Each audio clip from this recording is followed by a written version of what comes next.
Good morning, friends, and Happy New Year. Today's the second Sunday of Christmas, but the readings are the traditional ones for the Feast of the Epiphany, which always falls on January 6th. Today we hear of the three kings, as they're called, coming to visit the newborn king, completing the commercial nativity scenes with color and gifts and camels. The Feast of the Epiphany and the lessons of Epiphany are not about commemorating an ancient visit to a baby, however. They're about the celebration of the continuous revelation of who God is in the person of Jesus. Even as a baby, Jesus inspired both worship and hostility. Our gospel story introduced us to these people. There's King Herod, a jealous, maniacal ruler by all accounts, but brilliant and in fear that his power might be waning. We've got curious foreigners seeking answers to their questions, longing for truth. And bringing them together was a small child, a mystery in a manger. Herod is the one person the history books seem to get right. He was made king of the Jews 40 years before the birth of Jesus. He was hated and feared, even as he pulled off remarkable feats of engineering for the cities of Judea.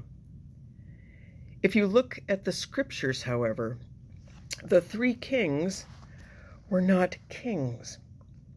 And the only reason anyone thinks there were three of them is because they brought three gifts with them: gold, frankincense, and myrrh, gifts which were reserved for kings of the day. Tradition in the Eastern Church says there were 12 in that caravan. That would certainly change the look of our nativity sets, wouldn't it? No, those coming from the East were astrologers, people who watched the stars, hoping to learn something about their future. Their persistence and longing for the truth made them willing to cross international borders and to set aside their suppositions. They were obedient advisors, doing Herod's bidding by seeking his rival. But they were also open to new information, willing to go wherever their star trail led. Then there's the audience to which Matthew, the Gospeler, is writing.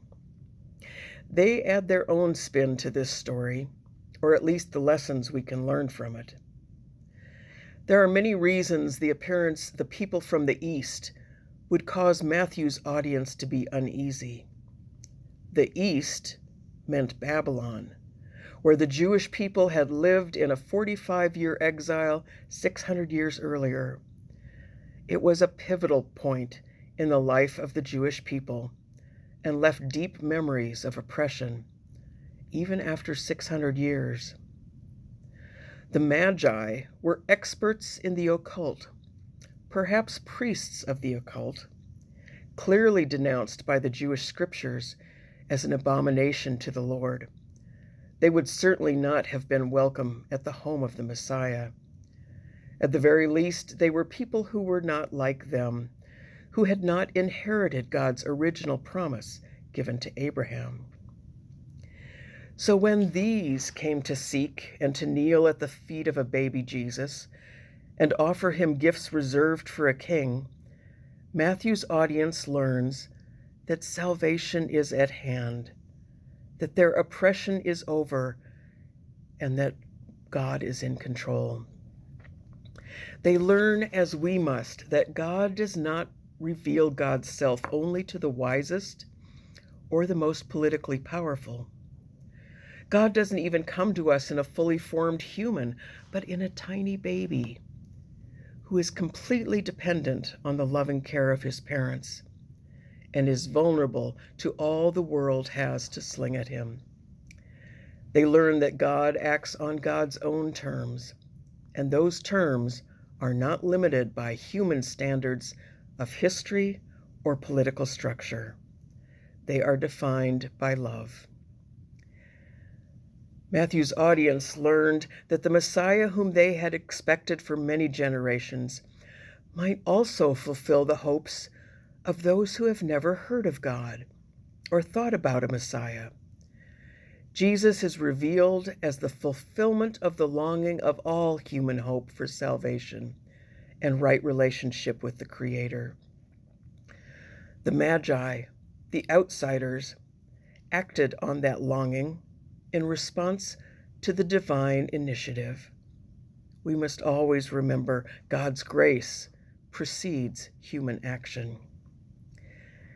Matthew's audience learned that God's truth and love is accessible to all, even those outside the institution we hold so dear.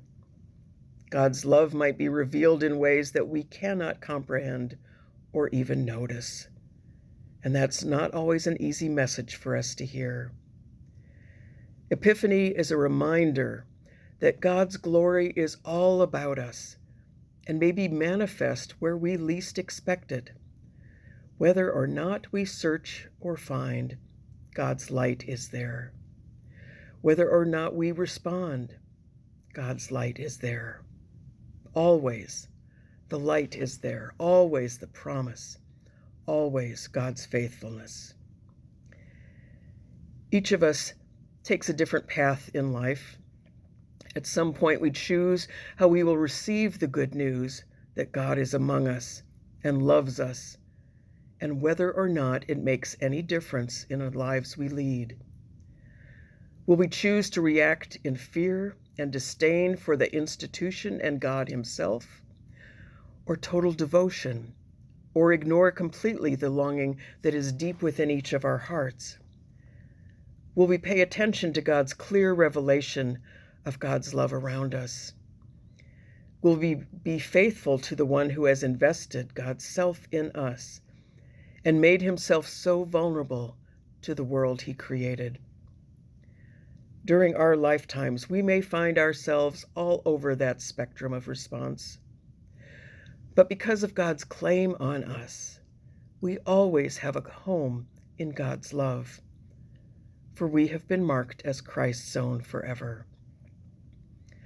Our task now is to be open to God, open to each other, and to make sure the fellowship we share and the path we walk together is open to all, to those who do not know fully what they seek, to those who want to come home, and to those who have never known what home was.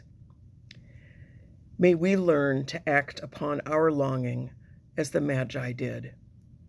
May we respond to God's love by being God's love to others. Amen. God bless you all.